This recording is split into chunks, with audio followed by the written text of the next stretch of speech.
In fact, when he reached Lanka, and as he reached Lanka, now he did not know where is Mother Sita located. So he went into the palace of Ravana, which was on Trikut Parvat. And on the Trikut Parvat, the central hill, which was tallest, he managed to be there, and then he was searching for Mother. And as he went into the inner quarters of Ravana, there he saw many hundreds and thousands of ladies. Some were covered, some were partially covered, some were clothed, some were not so much clothed. And he's a brahmachari, he's a monk. But since his loyalty, his devotion is so deep, is so unshakable, is so impeccable, that even though when he was in Lanka and he was seeing all of these ladies, and he was inspecting, is she Mother Sita? No. Is she Mother Sita?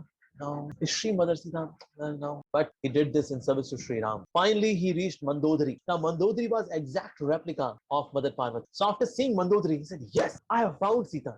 Yes, certainly she must be Sita. But as he observed closely, he could see some of the flaws in Mandodari. He said, no, my mother Sita, she's flawless. She's flawless. Since I'm seeing some of the faults in this lady, so she may be some great person, but she cannot be Sita. No. And then he moved ahead, and finally, of course, he met Mother Sita. But here we see that a monk should not even talk to the ladies intimately.